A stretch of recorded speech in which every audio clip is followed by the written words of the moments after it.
Wow. I'd like to change my 15 minutes just fanboying over Laurent. What a star is there.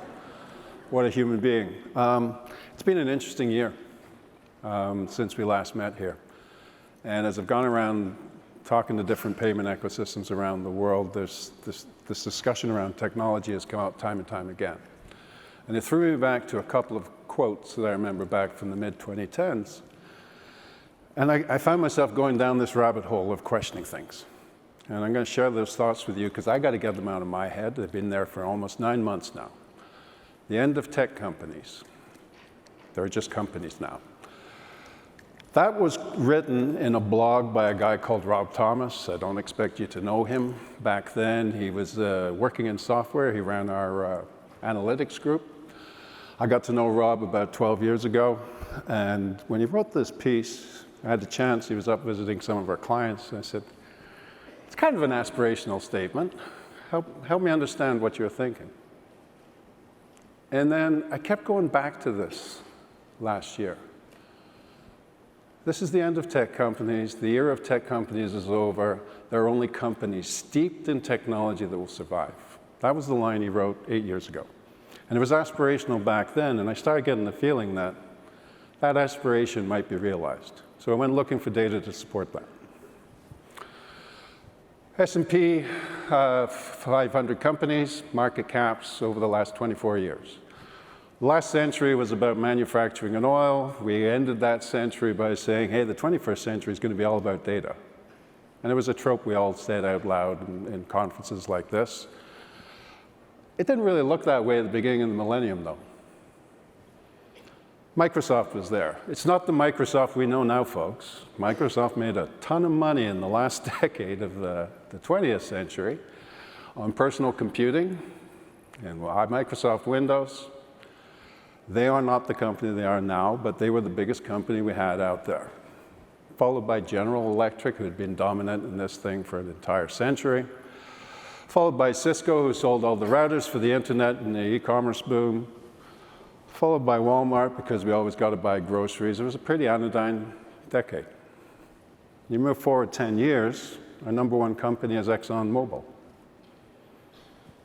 This is not the surge of technology that we expected to come, but Microsoft's still there, and if you've noticed before, their market cap in 2000 was $600 billion, it's now $300 billion. It fell in half because we had an event 12 months earlier called the recession from the subprime incident that took everybody down. The market cap of these top 20 companies in 2000 was about $4 trillion. In 2010, it's $3 trillion. We lost a third of our value in the market space. We see Alphabet come up. They were just killing off the New York Times and the publishing business at that point because we were going to go into digital advertising and, well, it's the end of print media. Apple was there. They just released the iPhone. That was their bump. And the rest is a bunch of people who sold us toilet paper and toiletries. In 2020, halfway through this period is when Rob wrote his piece, 2016. Apple added $1 trillion of market cap. They were a $200 billion company 10 years previous, the first $1 trillion company, and they're joined by Microsoft. Is this the Microsoft we saw in 2000? This is a very different Microsoft. This is a very different Microsoft. Alphabet has added about $750 billion. Amazon was a quirky little .com survivor that sold books at the beginning of this millennium. We know where they are now. Facebook creates social media. We all get addicted to doom scrolling. Warren's always known how to make money. And JP Morgan is an important person to know here because he's the second quote, is a Jamie Dimon quote that I kept reflecting back on over the last year. And in that 10-year period, we tripled the market capitalization of these top 20 firms. That's pretty impressive, and we see signs that technology is playing a role here, and it's changing society a little bit. And then we look at the last 4 years. We started the last 4 years with a similar catastrophic event to the subprime crisis, the pandemic. We had a very different response to it. The seven samurai start emerging. Apple doubles their market cap in 4 years. Microsoft doubles their market cap in 4 years. Alphabet, Technology is now dominating the marketplace. Technology is absolutely creating value. And in the last 4 years, we have doubled the market capitalization again. Right about now, Rob Thomas is starting to look like a seer. If we're going to survive, we're going to delight customers, and we're going to create value, the underpinning here is technology.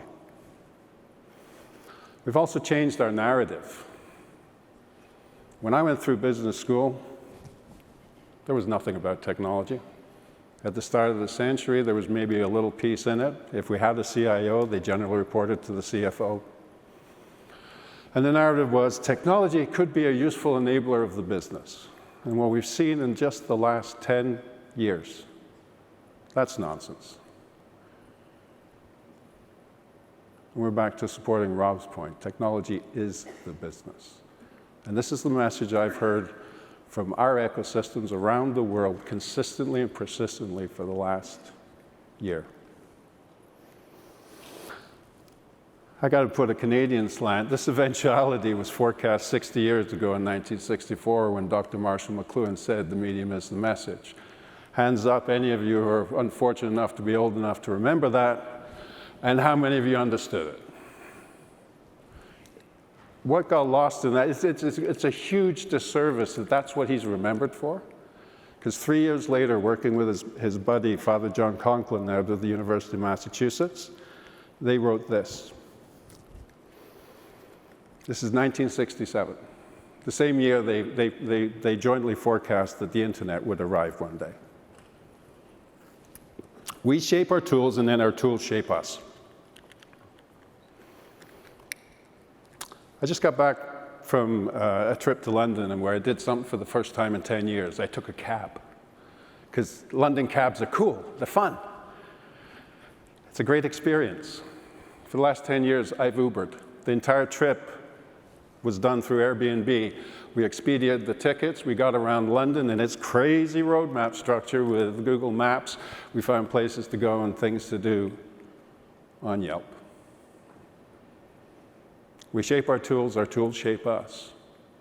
Those market caps we started the conversation on, they didn't just come out of thin air. They came out because we delighted clients with an extraordinary service. We changed their lives.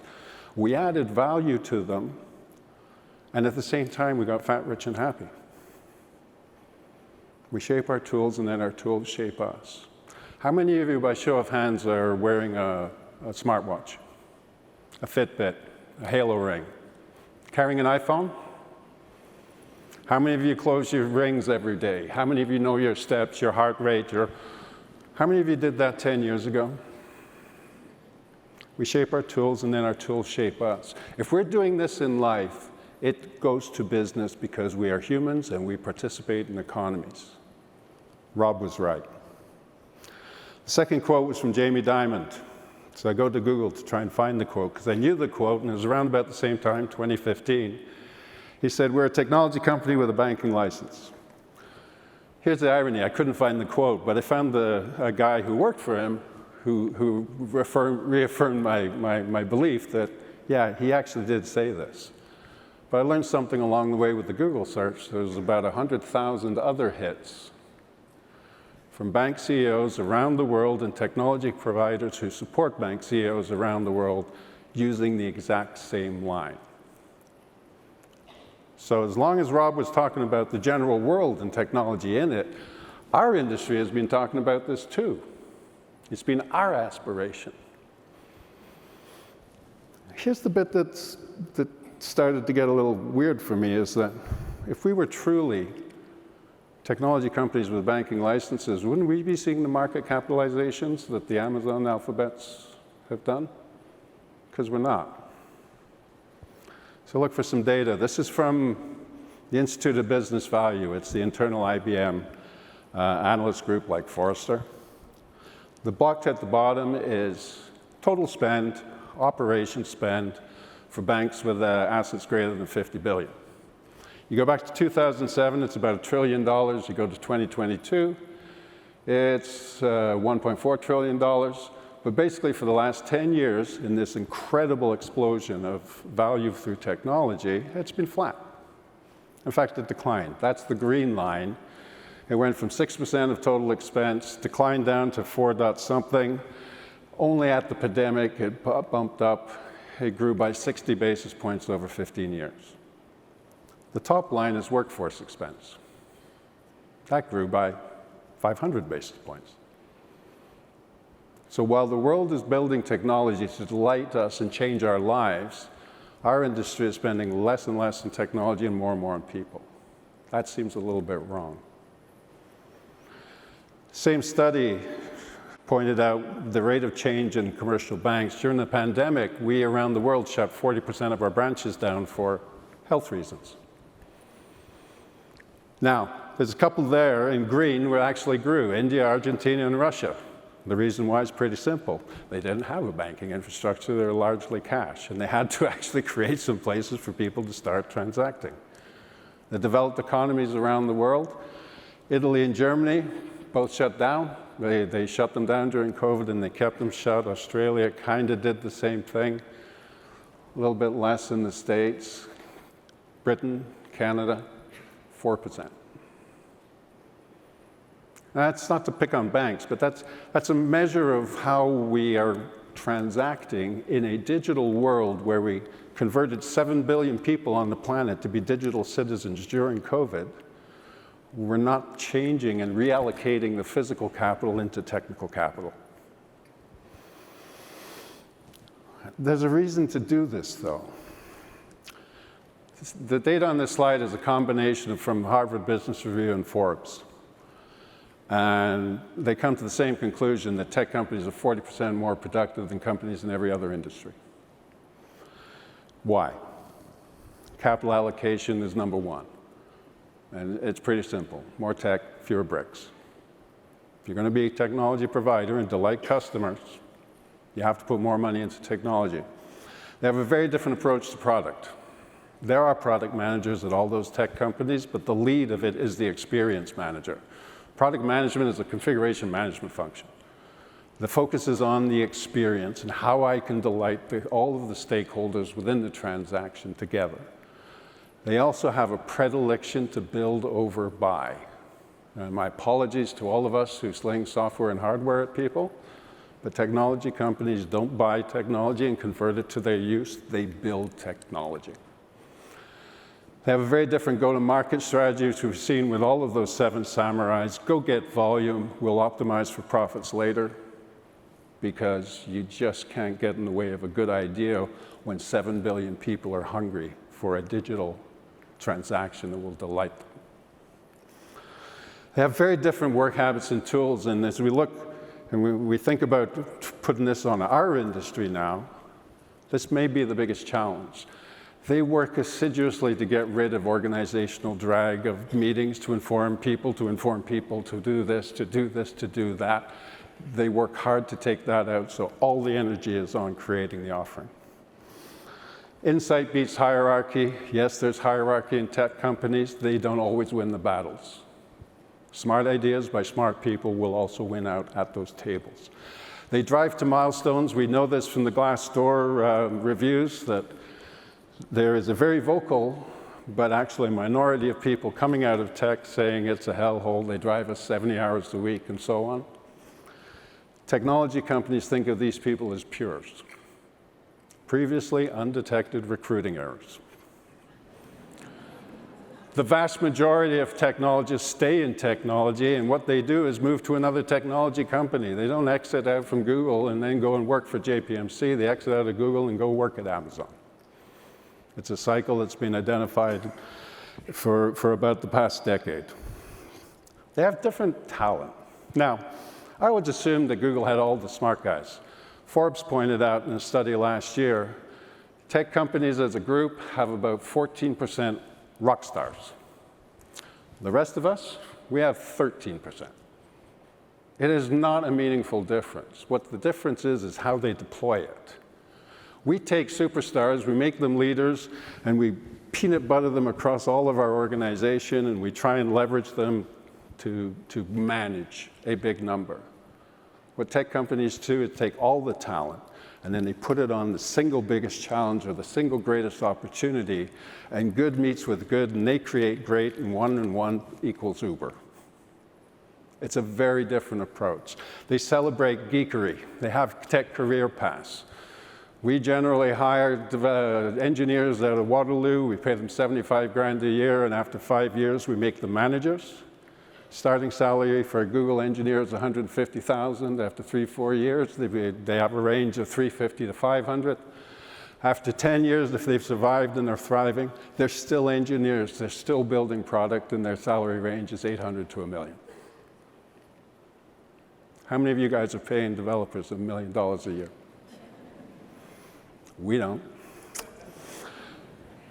And they have technology leaders.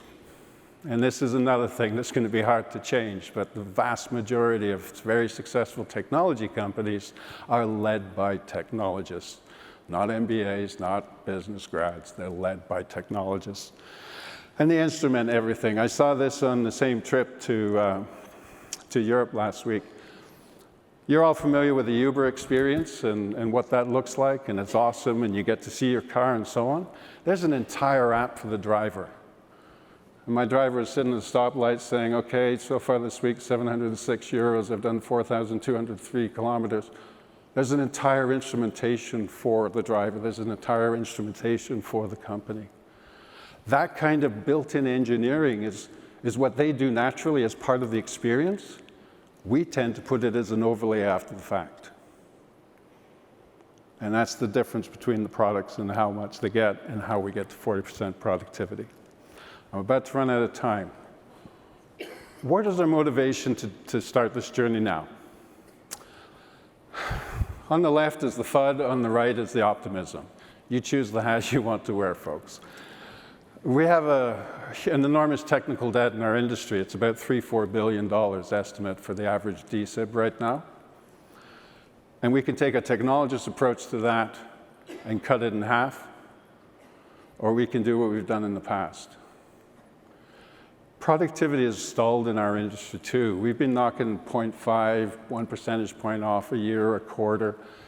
The last 2 quarters, folks, you're all telling us that we're not changing our cost-income ratio at all, and we need that productivity because the revenues are being challenged by the market regulators and by the market. And we can expect price pressure to come. And the platforms are growing stronger. 10 years ago when Rob wrote his piece, they were ankle biters. They are dominant now. There's 14 financial services companies in Google. There's the equivalent number in Amazon. They are not playing on the edges. They're coming in strength. Now, here's the good thing. Our clients are ready for us to be technology providers in banking. The pandemic took care of that. We are in an age of exponential technologies that are going to change everything. We lived through a year of hype of generative AI. That's a notion that's been 80 years in the making and 20 years in the lab work. We saw it realized for the first time. We know the rate of change is just going to make it better. And the proponents of that are bringing it to market quicker and faster to get the volume, and then it'll be optimized for profits and regulatory after the fact. But most importantly, the tooling is available now. We built our industry out of assembler and COBOL 60 years ago. To do that now is so easy. So we can approach this out of fear. We can approach this out of hope. Either way, we need to start approaching it. Thanks for your time and attention today. Have a great summit.